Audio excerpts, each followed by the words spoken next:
Menteri Keuangan Purbaya Yudhisadewa menyoroti besarnya dana pemerintah daerah yang menganggur di perbankan. Menurut Purbaya, setiap tahun sekitar 100 triliun rupiah dana Pemda tidak terpakai dan tetap mengendap di bank. Ia menjelaskan berdasarkan informasi dari Menteri Dalam Negeri Tito Karnavian, Pemda kerap menahan anggaran karena khawatir kekurangan dana pada awal tahun, khususnya di bulan Januari dan Februari. Kekhawatiran itu membuat daerah menumpuk dana hingga akhir tahun, meski percepatan belanja terus didorong pemerintah pusat. Purbaya menegaskan bahwa dana sebesar itu seharusnya dapat lebih produktif. Ia menyebut Pemda harus mengubah pola penganggaran agar tidak ada lagi anggaran besar yang tidak terserap. Untuk mengatasi masalah tersebut, Kementerian Keuangan berencana membangun sistem baru agar proses transfer dari pusat ke daerah menjadi lebih cepat dan pasti. Dengan kepastian pencairan di awal tahun, Pemda tidak perlu lagi menahan dana hingga 100 triliun rupiah.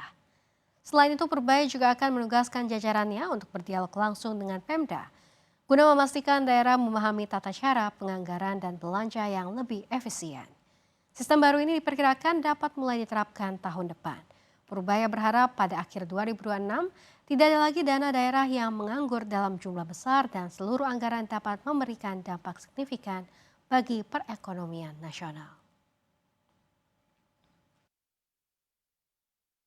Dengan pemerintah pusat supaya transfer ke daerahnya baik dan arti uangnya nggak numpuk gitu.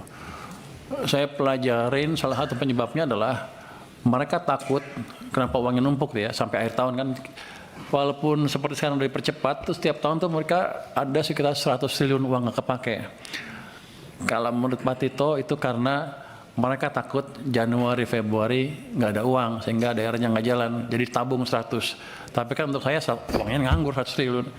Jadi ke depan pertama akan kita buat sistem sedemikian rupa sehingga mereka yakin di awal tahun tuh transfer dari pusat cepat. Jadi mereka nggak usah sisain yang 100 triliun itu.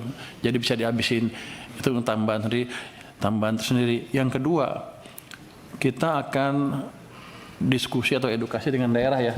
Kita akan kirim orang-orang ke daerah supaya mereka mengerti betul bagaimana cara menganggarkan dan bagaimana cara belanjanya sehingga itu akan lebih cepat, nggak harus tunggu-tunggu lagi.